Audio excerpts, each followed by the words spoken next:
Hello viewers, নিয়ে এলাম colour ঠিক বজায় রেখে একদম মুচমুচে সুস্বাদু একটা নতুন রেসিপি।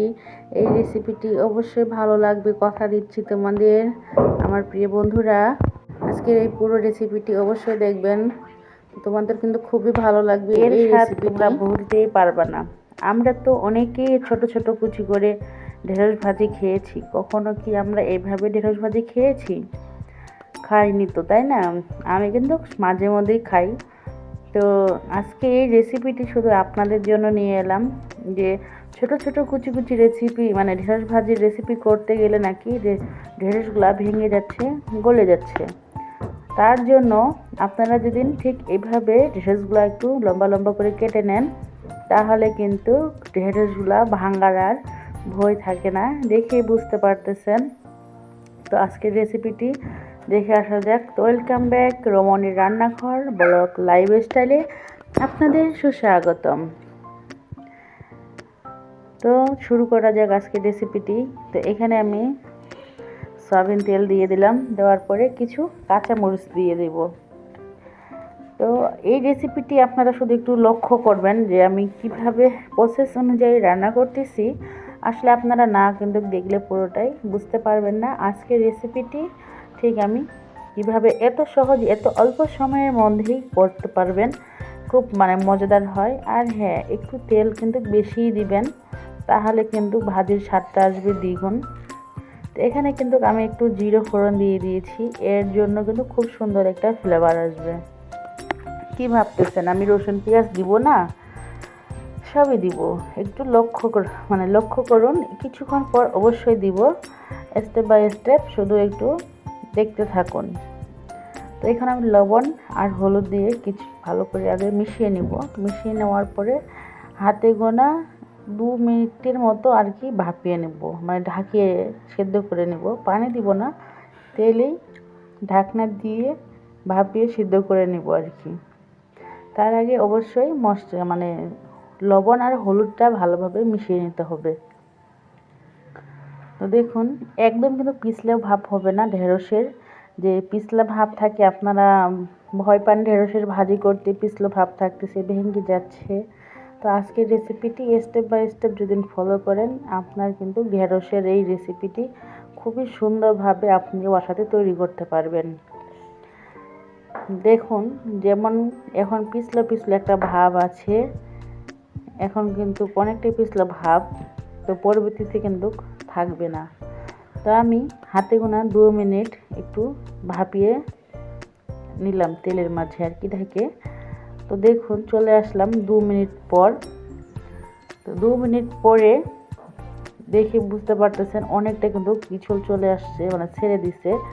কারণ এখানে কিন্তু অনেকটা তেল আছে, তেল থাকার ফলে কিন্তু পিছল ভাবটা কিন্তু কমে যায়।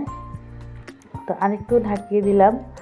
হ্যাঁ, তো বেশি কিন্তু ঢাকা যাবে না, তো অল্প পরিমাণে ঢেকেই আর কি রান্না করতে হবে। বেশি ঢাকিয়ে দিলে কিন্তু সেদ্ধটা হয়ে যাবে, তখন আর ভাজা হবে না। তো এই দিকটাও কিন্তু খেয়াল রাখতে হবে।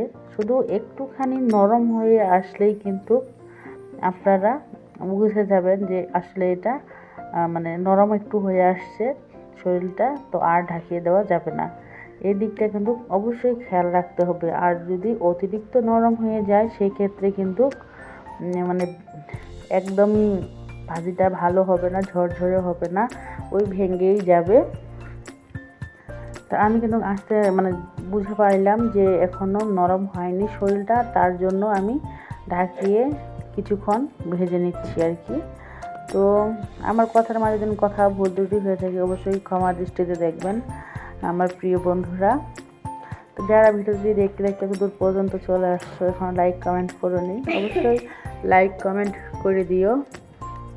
তো দেখুন বন্ধুরা, এই যে যখনই দেখবেন যে অনেকটা হয়ে আসছে, তখনই কিন্তু আমি রসুন আর পেঁয়াজ কুচি দিয়ে দিলাম। তো আমি কিন্তু পেঁয়াজ কুচি অনেকটা পরিমাণে দিয়েছি, আপনারা চাইলে অল্প পরিমাণেও দিতে পারেন।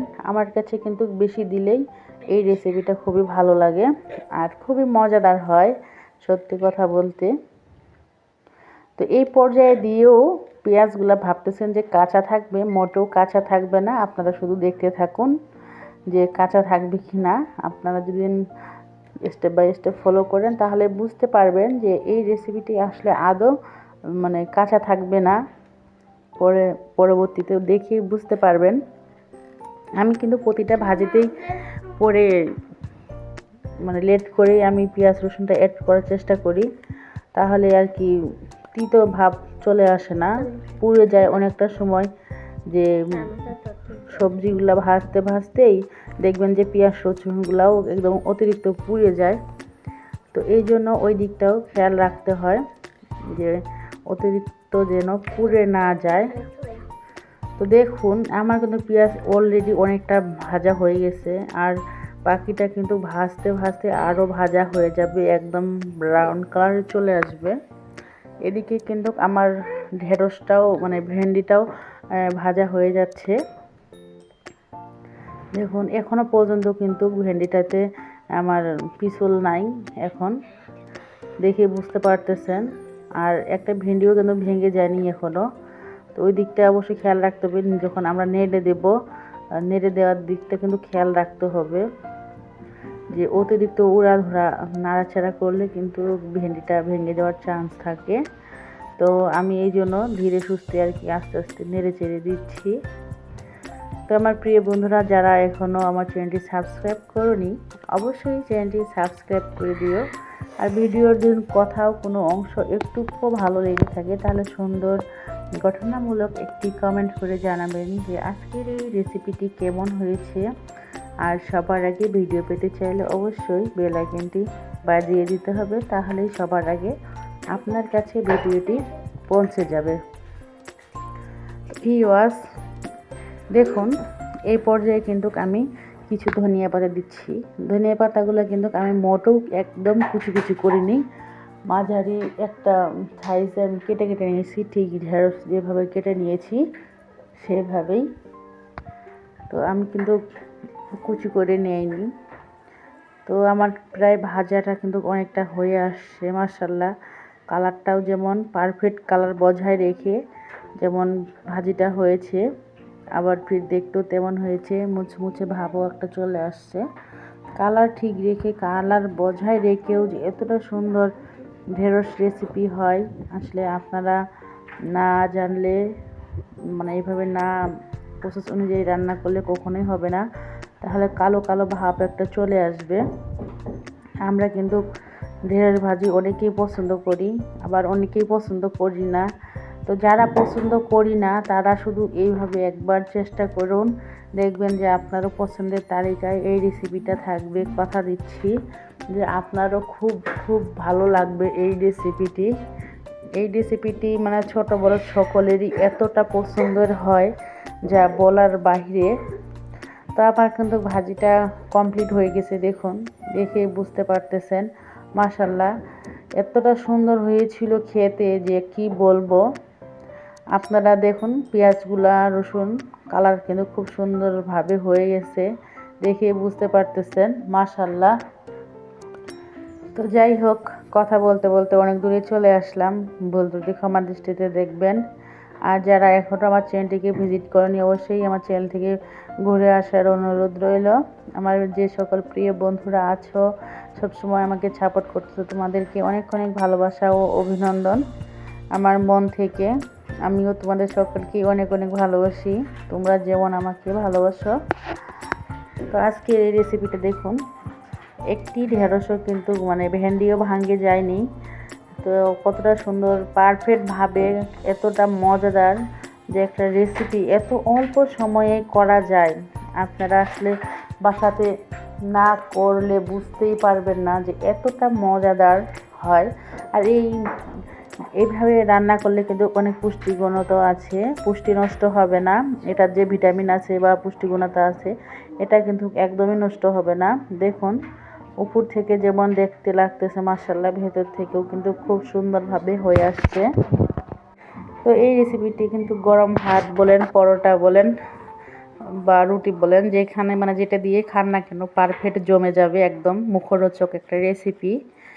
তো অবশ্যই আপনারা বাসাতে ট্রাই করবেন, আর আপনাদের অবশ্যই ভালো লাগবে। অবশ্যই কথা দিচ্ছি যে আপনারা একবার ট্রাই করলে অবশ্যই এই রেসিপিটি ভালো লাগবেই। দেখুন মাশাআল্লাহ খুব সুন্দর হয়েছে। তো বন্ধুরা আজকের মতো বিদায় নিতে হচ্ছে।